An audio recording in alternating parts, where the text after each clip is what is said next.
dan juga rekan-rekan guru hebat semuanya, saya ucapkan terima kasih karena sudah meluangkan waktunya untuk mengikuti kegiatan diseminasi dalam rangka tugas modul 1.4, yaitu tugas aksi nyata mengenai budaya positif. Jadi pada tugas aksi nyata kali ini, kami semua para CGP harus menyampaikan mengenai isi modul 1.4 kepada rekan-rekan guru yang ada di sekolah.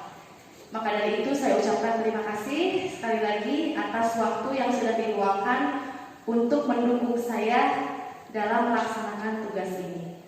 Mungkin langsung saja kita ke pembahasan. Seperti yang sudah saya sebutkan tadi, pada modul 1.4 ini kami membahas mengenai budaya positif. Apa itu budaya positif? Budaya positif itu maksudnya adalah kita selaku guru harus melaksanakan hal-hal yang positif di sekolah. Kita sebagai guru juga harus bisa menjadi teladan yang baik kepada murid-murid kita agar murid-murid kita bisa melaksanakan budaya positif dengan baik. Untuk materi yang pertama, di sini materinya ada 6. Yang pertama itu mengenai disiplin positif dan nilai-nilai kebajikan universal. Kita bahas dulu mengenai makna kata disiplin. Kata disiplin ini berasal dari bahasa Latin yang artinya itu disiplina. Disiplina ini artinya itu belajar. Cuman dalam budaya kita, makna kata disiplin ini sudah berubah menjadi sesuatu yang dilakukan seseorang kepada orang lain untuk mendapatkan kepatuhan, gitu. Ya, jadi kita seringkali ke anak-anak itu kita harus disiplin, gitu. Kita harus patuh pada peraturan yang ada. Nah, dari itu kecenderungan umumnya itu adalah kata disiplin ini terhubung dengan ketidaknyamanan, gitu. Ya, bukan dengan apa yang kita hargai atau pencapaian suatu tujuan mulia. Jadi maksudnya disiplin ini adalah disiplin positif ini adalah bagaimana caranya anak-anak itu bisa belajar menumbuhkan nilai-nilai positif pada dirinya. Nilai apa saja? Nilainya itu adalah nilai-nilai kebajikan universal. Nilai kebajikan universal ini adalah sifat-sifat positif manusia yang merupakan tujuan mulia yang ingin dicapai setiap individu. Nilai-nilai tersebut bersifat universal dan lintas budaya, suku bangsa, agama maupun latar belakang. Jadi kita harus bisa menanamkan nilai-nilai positif pada diri anak ini tanpa melihat dia agamanya apa, sukunya apa, rasnya apa, latar belakangnya apa, gitu. Jadi kita harus memperlakukan manusia itu ya sesuai, ya karena dia manusia, gitu, memanusiakan manusia, gitu, ya. Dan untuk di Indonesia sendiri melalui kurikulum Merdeka, nilai kebajikannya itu yang dipakai itu profil pelajar Pancasila, di mana profil pelajar Pancasila ini ada 6 dimensi. Di sini PR kita, bagaimana caranya 6 dimensi nilai profil pelajar Pancasila ini harus ada pada diri anak setelah mereka selesai melakukan pendidikan. Ya, selesai melakukan pendidikan itu anak-anak itu harus memiliki profil pelajar Pancasila. Yang pertama itu beriman, bertakwa kepada Tuhan yang Maha Esa dan berakhlak mulia. Jadi si anak itu harus beriman, harus bertakwa, dan harus berakhlak mulia. Akhlak mulia di sini maksudnya adalah bukan hanya kepada sesama manusia, tetapi juga bisa kepada lingkungannya, kepada makhluk yang lain, gitu. Yang kedua itu berkebinekaan global. Maksudnya adalah kita di sini harus bisa saling sharing budaya dengan budaya lain, gitu ya. Yang ketiga bergotong royong, keempat kreatif, kelima bernalar kritis, dan yang terakhir itu mandiri. Jadi untuk kurikulum merdeka ini, keenam dimensi ini diharapkan ada pada diri anak didik kita. Begitu. Selanjutnya kita materi yang kedua itu mengenai ini dulu. Dengan anak-anak memiliki nilai-nilai profil pelajar Pancasila, maka dari itu mereka akan menjadi manusia yang merdeka. Merdeka menurut Ki Hajat Dewantara itu bukan hanya terlepas dari perintah, akan tetapi juga cakap untuk memerintah diri sendiri. Jadi nanti mereka itu punya inisiatif sendiri, gitu, untuk menerapkan nilai-nilai yang ada. Selanjutnya kita akan membahas tentang teori motivasi, hukuman dan penghargaan, dan juga restitusi. Setiap manusia di saat akan menerapkan suatu nilai atau peraturan-peraturan yang ada di sekolah, misalnya untuk anak-anak ya, itu pasti ada motivasinya. Motivasi itu ada dua, motivasi ekstrinsik atau motivasi dari luar, dan juga motivasi intrinsik atau dari dalam, dari kesadaran dirinya. Di sini motivasi itu ada tiga. Yang pertama itu untuk menghindari ketidaknyamanan atau hukuman. Jadi bisa jadi si anak itu termotivasi untuk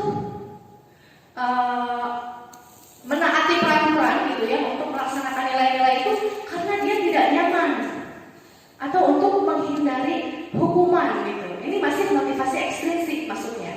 Dan yang kedua itu motivasinya itu karena untuk mendapatkan imbalan atau penghargaan atau pujian dari orang lain. Ini juga sama, berarti masih motivasi ekstrinsik atau motivasi dari luar. Nah, untuk motivasi intrinsik yang menjadi PR kita sekarang adalah untuk menjadi orang yang mereka inginkan dan menghargai diri sendiri dengan nilai-nilai yang mereka percaya. Jadi bagaimana caranya agar si anak ini sadar dengan sepenuhnya untuk mengikuti peraturan atau untuk menerapkan nilai-nilai kebajikan itu karena mereka ingin menghargai dirinya sendiri sebagai manusia. Begitu. Nah, biasanya di saat kita mengikuti peraturan atau menerapkan nilai-nilai itu karena ada hukuman dan juga ada penghargaan. Di sini hukuman dan konsekuensi itu berkaitan ya. Kadang kita suka salah menafsirkan antara hukuman dan konsekuensi. Kalau untuk hukuman itu sifatnya negatif, untuk konsekuensi itu sifatnya netral. Kita bahas yang ini saja dulu. Hukuman, misal di sekolah itu peraturannya hari Senin anak harus pakai sepatu hitam misalnya. Nah, ada satu anak dia lupa, ternyata dia pakai sepatu putih. Nah, sama kita disuruh dilepas sepatunya karena tidak sesuai. Nah, itu maksudnya adalah hukuman. Karena apa? Karena si anak bisa jadi merasa malu karena dia tidak memakai sepatu, gara-gara dia salah memakai sepatu dari rumah, gitu. Ya, karena dari sana berarti kita sudah mempermalukan si anak secara tidak langsung. Untuk konsekuensi sendiri, contoh untuk konsekuensi adalah misalnya pada pelajaran olahraga misalnya,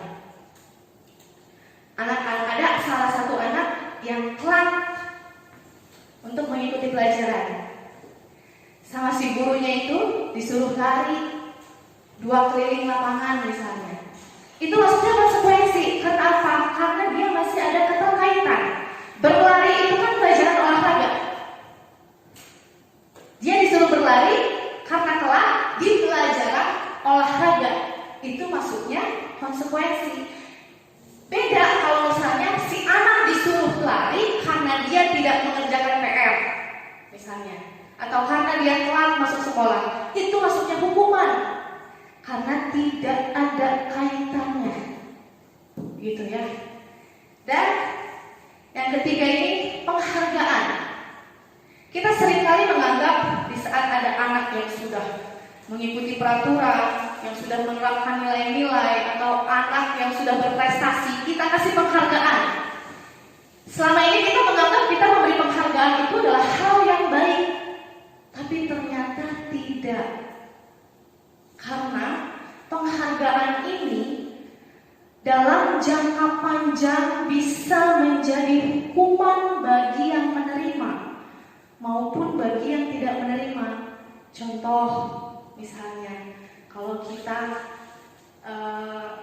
ngasih hadiah kepada anak yang berprestasi, terus karena dia berprestasi kita kasih hadiah misalnya, sekalinya kita juga kasih hadiah, si anak itu pasti akan kecewa.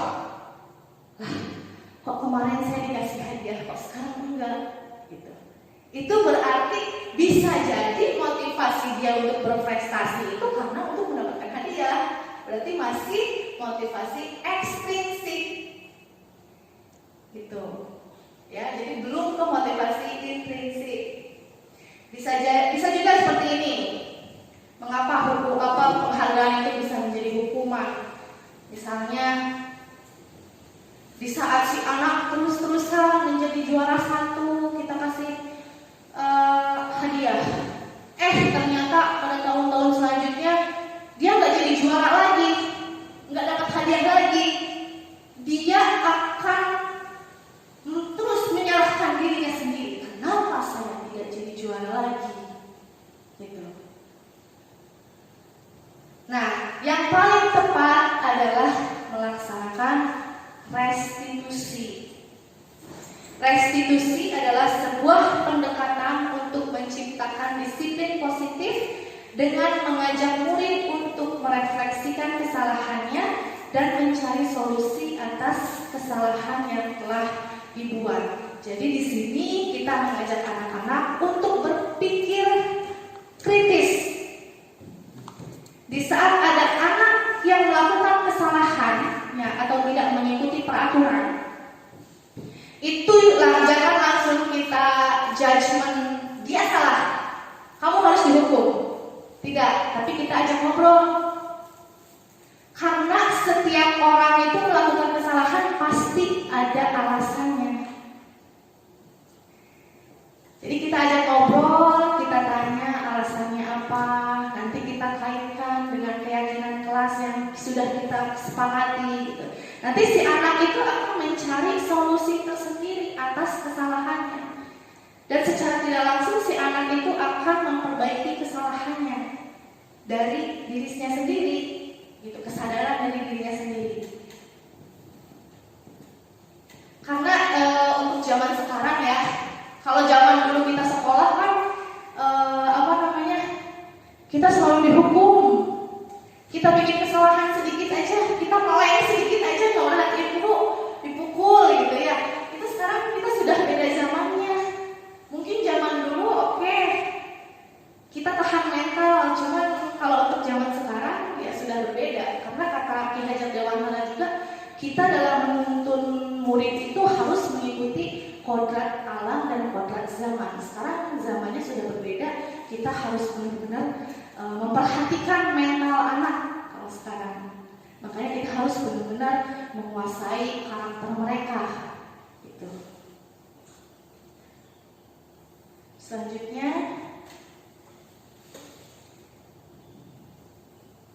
mengenai keyakinan kelas.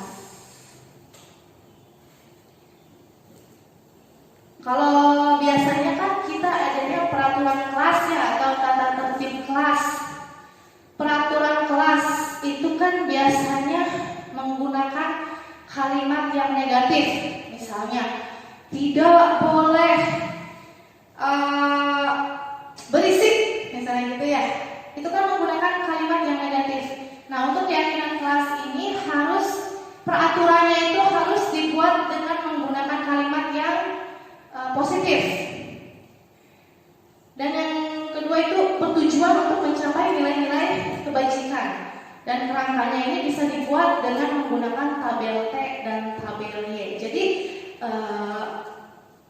proses membuat keyakinan kelas ini adalah pertama kita membuat peraturan kelas dulu.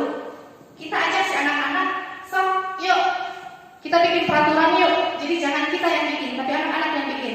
Sok, kita di kelas harusnya kayak gimana nih? Silakan anak-anak yang menuliskan, satu orang satu misalnya peraturannya. Nanti anak-anak akan menuliskan, Bu nggak boleh berisik Bu, oke, tuliskan tidak boleh berisik, nggak apa-apa.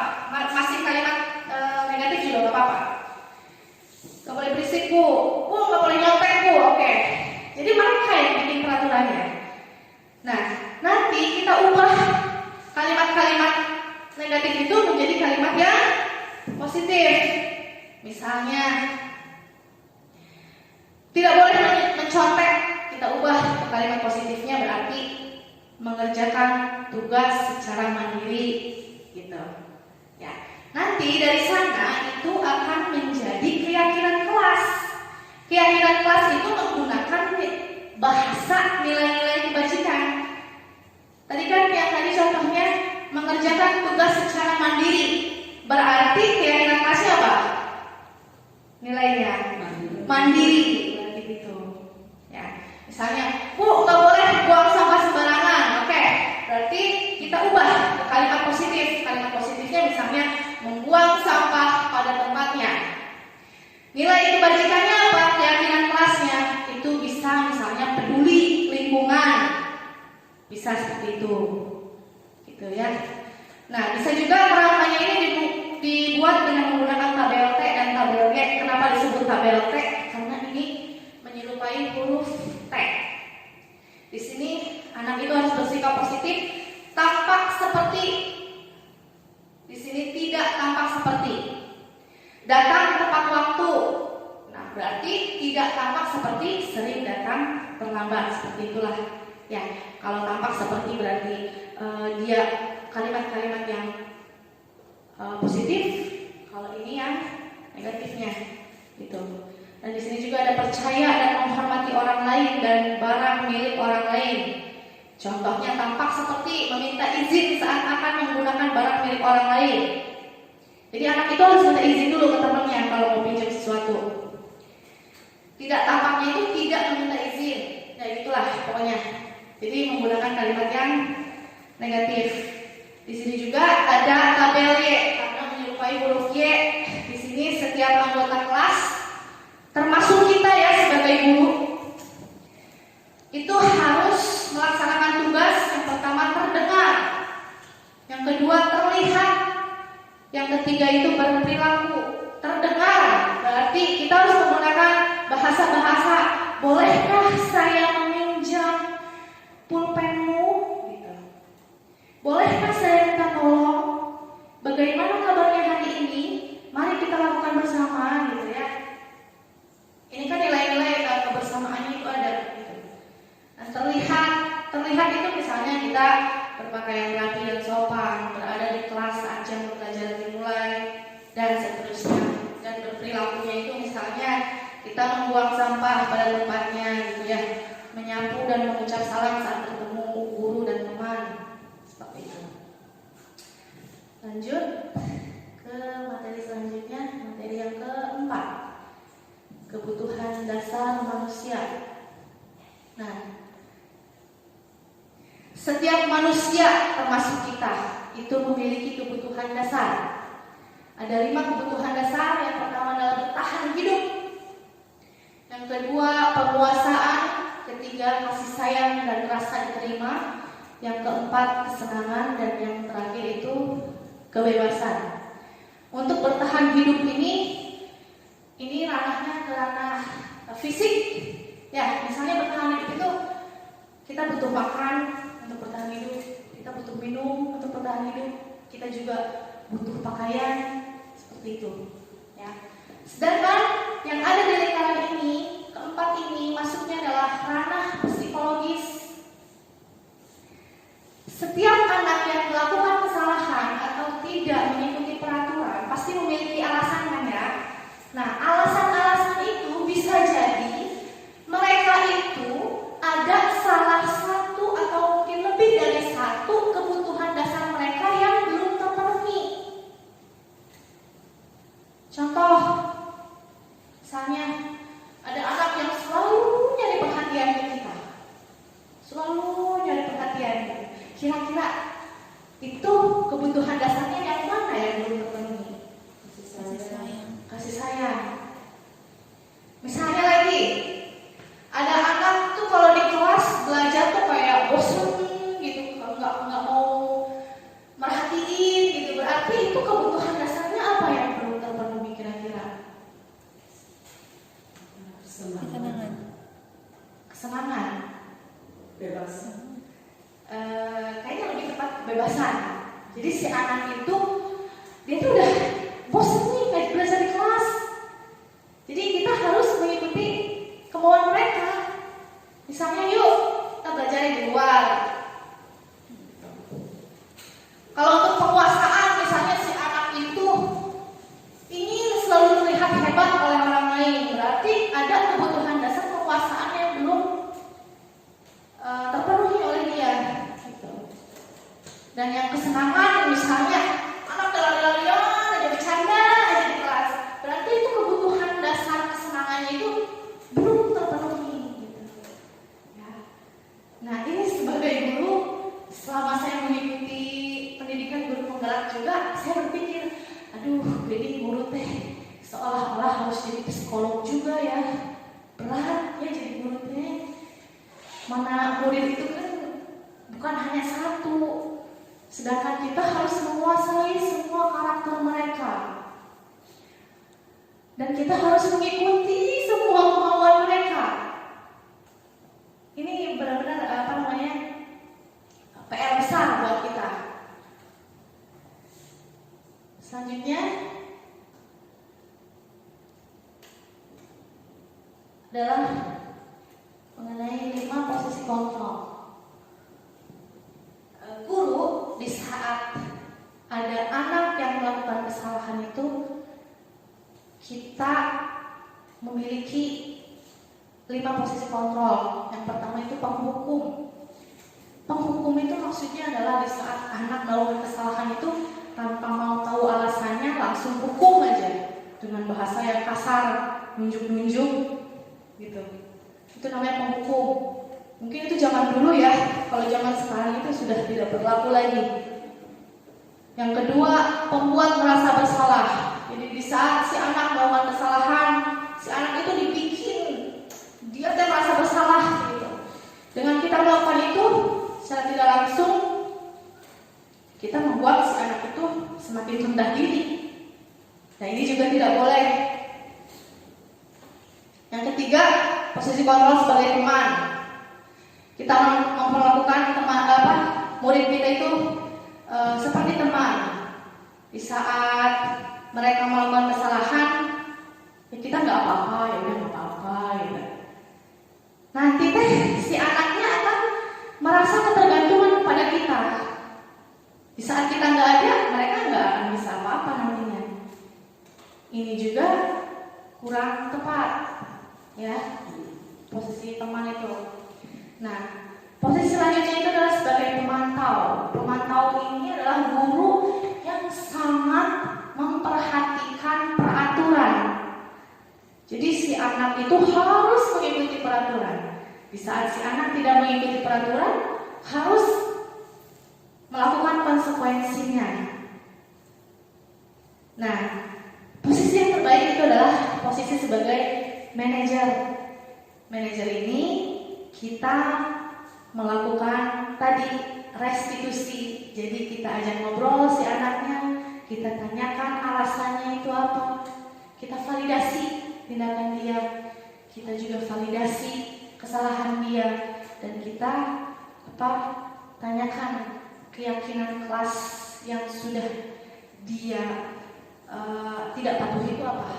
Jadi nanti si anak itu akan berpikir, oh saya tuh memang salah. Dia akan mencari solusi atas kesalahannya sendiri. Selanjutnya, sini, ini mengenai segitiga restitusi. Posisi kita sebagai manajer, kita harus melaksanakan segitiga restitusi ini. Jadi yang pertama adalah kita stabilkan dulu identitasnya. Di saat si anak melakukan kesalahan, kita stabilkan dulu identitasnya. Dengan cara melakukan, misalnya kita bilang ke si anak, oke, setiap orang pasti melakukan kesalahan.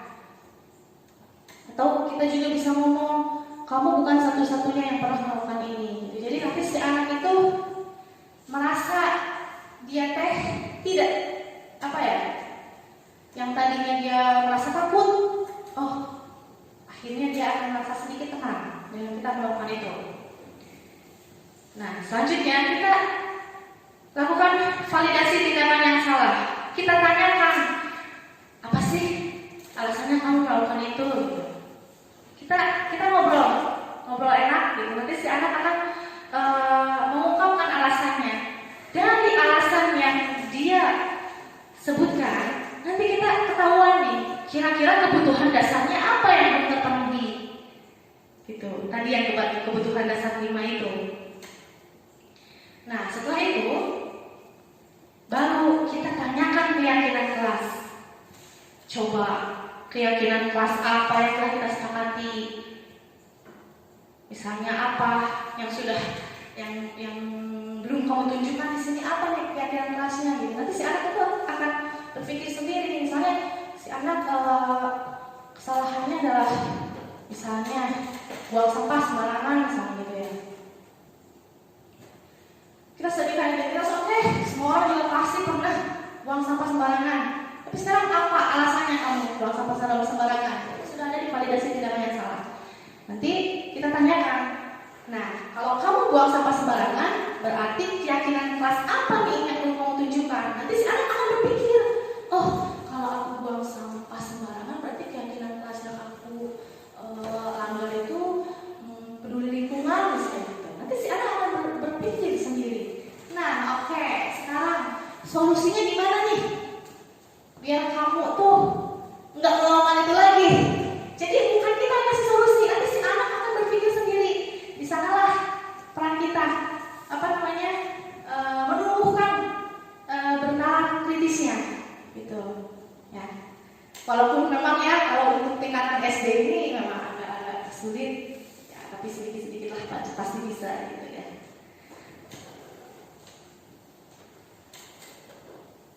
Sepertinya sudah selesai. Ya, itu materinya. Semua materinya sudah saya sampaikan. Mudah-mudahan sedikitnya ada yang bisa dipahami, begitu ya.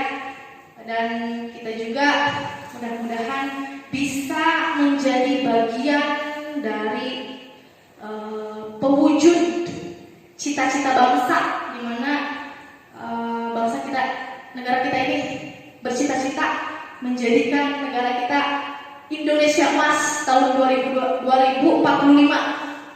Mudah-mudahan bisa tercapai, dan mudah-mudahan kita bisa menjadi bagian dari terwujudnya cita-cita itu dengan melaksanakan tugas kita dengan semaksimal mungkin, gitu. Baik,